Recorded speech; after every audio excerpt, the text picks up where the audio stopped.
What up, everybody? There's a new exclusive clip released on social media of Power Book 2 Go Season 4, Episode 6. A clip that they showed snips of in the Part 2 trailer teaser and the Episode 6 trailer, with Detective Carter and his task force showing up at Monet's house. The clip shows Carter walking into the Tejada house saying, "Red, red, red. I didn't even think you knew how to use a phone because every time I call, you don't answer. I got to round up my team and pay you a personal visit." This is a common theme that we've heard over and over again throughout Power. I took you not answering my calls as an invitation. When I was in the game, I considered it a straight violation to show up at my crib unannounced and did some slimy shit to people for doing that to make an example that it wasn't okay. But what you gonna do when it's a bunch of dirty cops? And while Carter was talking to Monet, she was on her phone. It looks like she was texting somebody, and Carter yells out for Monet to put her phone down and for everyone to have a seat. Carter always has to be very careful concerning phones and make sure that he controls the phones, because he also asked Calder and Lewis if they had all the phones before he started talking in episode 5. Because if anyone was ever a step ahead of Carter and recorded him on a voice memo, then sent it to the police department, he would probably lose his job. In episode 5, Drew mentioned reporting Carter and his task force, but they said it would never work because Carter is one of the most decorated cops in New York. But a simple voice memo with Carter talking crazy could change all that. So this is likely why we see Carter always trying to control the phones. And what was Monet doing with her phone? Was she trying to get that voice memo of Carter or something of that nature? Because she was quickly trying to get something done when Carter came in. Keeping in mind that the Part 2 trailer also shows this same clip, and it shows Detective Calder pointing his gun at Monet. So that could possibly be after Carter checks her phone and see that she has a voice memo recording. We've seen voice memos come into play a couple times already in Power. In Season 3 of Ghost, Tariq recorded Effie confessing to killing Lauren so he could play it back to Lauren to get her to trust him.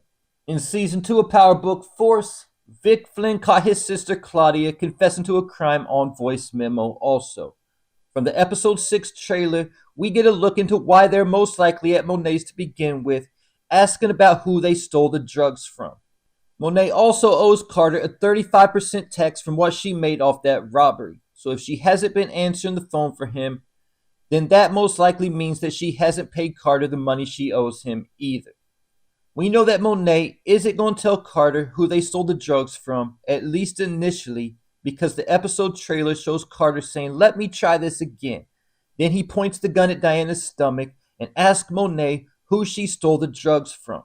They most likely need this information because of all the dead bodies that were left at that crime scene, and because Carter and his task force are still cops, and that's a lot of loose ends that they have to clean up. Especially because 2 of those dead bodies were dropped by Carter and his task force. But because Monet isn't going to tell Carter who she stole the drugs from, saying she don't know, probably even saying the guy who Carter killed set up the robbery, and because Carter will know she's lying, Drew will then say they stole the shipment from the Russians. Likely when he sees that gun pointing at his pregnant sister's stomach, this is when he'll tell them this. There's another clip from one of the trailers where Drew tells Monet that he protected their family. This could be after he told Carter that they stole the drugs from the Russians. And keep it in mind that Drew has the problems with the Russians.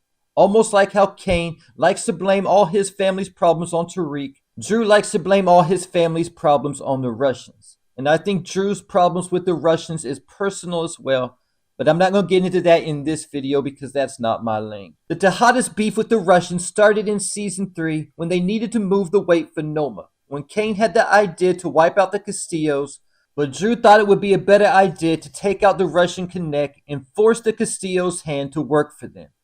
Then, after Lorenzo's death, Drew immediately blamed the Russians without any kind of proof, saying it was retaliation for killing their boss. This caused Drew to go after the Russians and kill the next boss in line who had took over. This caused the Russians to retaliate at Lorenzo's funeral. Then Monet was able to work out a truce with the current boss by blaming everything on Kai and bringing him Kai's head on ice. But like Monet said in episode 2 of season 4, their truce with the Russians is fragile. And I think that giving up the Russians will earn Drew favor with Carter and his task force, because Drew's season 4 description says that a new, unforeseen alliance gives Drew a taste of power that he's been vying for within his family. And after episode 5, I'm thinking this can only be talking about Carter and his task force. Even though we see Drew in jail in the trailers, I think there's more than what meets the eye, and it will likely even earn Drew more favor with Carter and the task force. And I'm hoping I'm wrong about this part, because I don't want to have to skip through any more Drew love scenes in the second half of the season. But at the same time, I have a feeling that Drew's next love interest is going to be Detective Nico Calder. And if that does happen, that could end up being the crew's saving grace if Drew is able to get Calder's ear and get him to flip on Detective Carter. Remember what Monet told Drew about Gordo. Make sure you always have his ear and not his brother's. And from the episode 6 trailer, we know that Carter and his task force will raid the Russians. This is why I think Drew will say that it was the Russians who they robbed. Just trying to put 2 and 2 together the best I can. The thing is, Effie's going to be with the Russians when this happens. The episode 6 trailer also shows Noma telling Effie that she needs her to work her magic with the Russian. So something's going to be going down already that has the Russians upset before this even happens, where Effie has to try to smooth things over. And from the look of the trailer, Effie's going to be getting drunk with the Russians before Carter and his task force raids the place and Effie tries to run. But she's caught and she begins to beg for her life. And I also think that Carter and his task force will likely kill all the Russians, and this is likely why Effie looks so scared. So hopefully they don't take Effie out also in the process. After killing the Russians, I think they will then plant the guns they used to kill the guys at the robbery on them, making it look like it was the Russians who dropped all those bodies. Because the Detective Carter Part 2 teaser shows his task force putting a gun in somebody's hand who they just killed. But if Carter and his task force do spare Effie, then I think they will either force her to become their CI, or they will force her to work with them and pay them a tax like how they did with Monet. But at the same time, Effie can offer Carter and his task force the biggest piece on the board, Noma.